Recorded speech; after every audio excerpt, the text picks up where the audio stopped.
Olá, turma, quem fala é o professor Alexander. Nessa videoaula a gente vai responder a questão 6.2, na verdade o exercício 6.2, lá de eletromagnetismo 2, tá bom? Vamos então para a questão.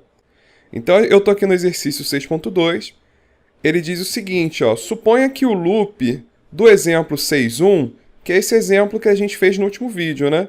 Esse loop aqui do exemplo 6.1. Só que agora a gente vai supor que ele, no lugar de ser essa circunferência, ele seja um loop quadrado contendo 10 espiras, então nosso n é igual a 10, o centro é na origem e cada lado mede 20 centímetros. Então ele é 0,2 metros. Cada lado desse nosso quadrado tem 0,2 metros. Então no lugar de ser a circunferência, a gente tem um quadrado. O centro dele está na origem, então a gente vai ter 0,1 para cima e 0,1 para baixo, ou seja, em y ele vai de menos 0,1 até mais 0,1, e em x ele também vai de menos 0,1 até mais 0,1, tá bom? Ele está paralelo ao eixo xy, igualzinho a essa figura, então esse nosso vetor, né, de superfície ele vai apontar para z positivo também, e a gente tem um campo B, que aponta também para z positivo, e ele é B0 vezes x ao quadrado vezes cosseno de 10 ao cubo t, onde B0 é igual a 100 Tesla. E ele quer que a gente determine a corrente desse circuito. Já tem até o gabarito aqui na cola aqui pra gente.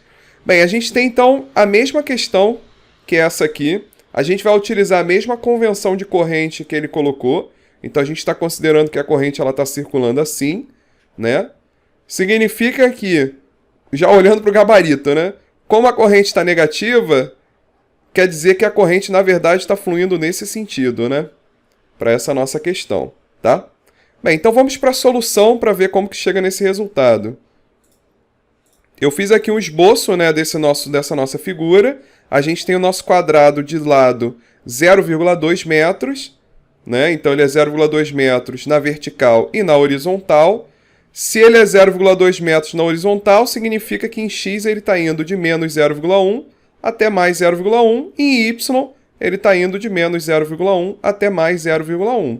Então esse é o nosso S, sendo que ele vai estar apontando para z positivo, igualzinho na outra questão, porque ele está paralelo ao eixo xy. Bem, vamos partir para calcular a corrente, a gente vai ter que calcular o fluxo, depois a gente vai calcular a Vfém, e com a Vfém a gente tem então a corrente, né? A gente consegue obter a corrente. Então, o primeiro passo, obter o fluxo. Usando essa fórmula, a gente sabe que o nosso S vai variar de menos 0,1 até 0,1, tanto em x quanto em y, aqui em y, aqui em x. Aqui tem o nosso campo B, que é 10x ao quadrado cosseno, 100x ao quadrado cosseno de 10 ao cubo t, esse 100 é o nosso B0, que o enunciado deu pra gente. Na direção de z, a gente vai fazer o produto escalar com o nosso ds, que é dx dy, né? A gente varia em x e varia em y, também apontando na direção de z. Produto escalar, z com z vai dar 1, a gente vai ficar só com esse termo, 100x ao quadrado, cosseno de 10 ao cubo, dx dy. Primeira coisa que a gente vai fazer, vamos deixar dentro da integral só o termo que depende de x e y. O único termo que a gente tem é o x ao quadrado, então todo o resto, o 100 e o cosseno de 10 ao cubo, vamos tirar dessa integral. Então a gente ficou 100 cosseno de 10 ao cubo, dentro da integral ficou só x ao quadrado.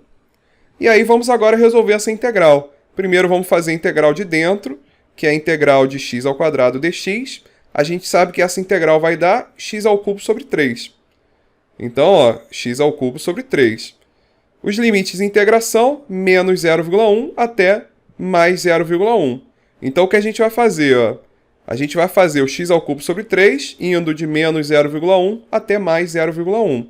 Como que a gente resolve essa integral definida? Substituímos o x por 0,1, menos substitui o x por menos 0,1. Então a gente vai ter 0,1 ao cubo sobre 3, menos 0,1 ao cubo sobre 3. Fazendo essa conta, dá aproximadamente 0,000666666, né, direto. Aí arredondei para 667, né? Então a gente tem a constante, né, que a gente já tinha aqui em cima, a solução da integral do x ao quadrado dx de menos 1 a 0,1 deu 0,000667. E essa agora é a constante, né, que está dentro dessa integral de y. Bem, essa constante aqui, ó, eu vou jogar ela para fora, multiplicando pelo 100. E aí aqui fora vai ter um termo, ó, isso vezes 100 vai dar 0,0667. Vezes o cosseno de 10 ao cubo t, vezes a integral de 1 dy. Integral de 1 é y, né? Então essa integral vai dar y, e aí a gente vai substituir esse y por 0,1, menos substitui por menos 0,1. Então isso vai dar, ó, substitui o y por 0,1, menos substitui por menos 0,1. É 0,1, menos com menos dá mais, então vai dar 0,1 mais 0,1, que vai dar 0,2. Então a gente tem, ó, 0,0667 vezes cosseno de 10 ao cubo t, vezes o 0,2, que é o resultado dessa integral aqui, ó. E aí, fazendo 0,2 vezes 0,0667, dá aproximadamente 0,0133, vezes cosseno de 10 ao cubo t. Primeira coisa que a gente fez foi calcular o fluxo. Então, a gente obteve o fluxo, que é função de t, né? E tem essa constante aqui. Segundo passo é a gente determinar a Vfem. Como que a gente calcula a Vfem? É o menos n, que é o número de espiras, multiplicado pela derivada do fluxo em relação ao t, a tempo. Derivada do fluxo, derivada dessa expressão aqui que a gente calculou. Então a gente vai ter, ó, menos n é 10, que o enunciado deu para a gente, vezes a derivada do fluxo que a gente calculou. Vou pegar esse 0,0133, ele é constante, vou jogar ele para fora da derivada, multiplicando pelo 10. Fazendo isso daqui vezes 10, a gente vai ter menos 0,133. Menos 0,133. Menos 0,133 vezes a derivada do cosseno de 10 ao cubo t, que é o que ficou dentro da derivada. Como que a gente faz essa derivada? Fazendo a regra da cadeia. É a derivada do 10 ao cubo vezes t, que a gente já sabe que vai dar 10 ao cubo, porque a derivada de t é 1. Então isso vai dar 10 ao cubo, vezes a derivada do cosseno. Derivada de cosseno é menos seno. Então, menos seno de 10 ao cubo t. Fazendo essa continha, ó, o menos 0,133 vezes 10 ao cubo dá 133. E esse menos com menos dá mais. Então, qual foi a resposta?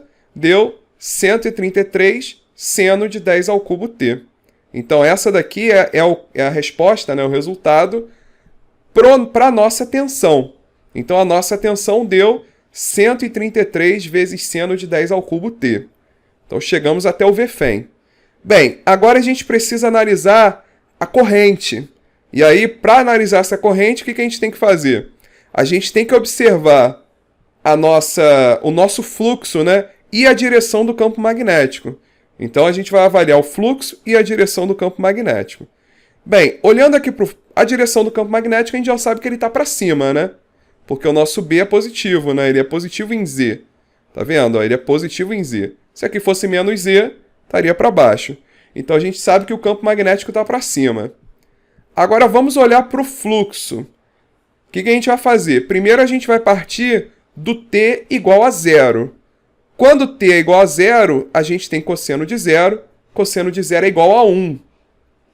Então esse nosso fluxo no tempo zero vale 0,0133.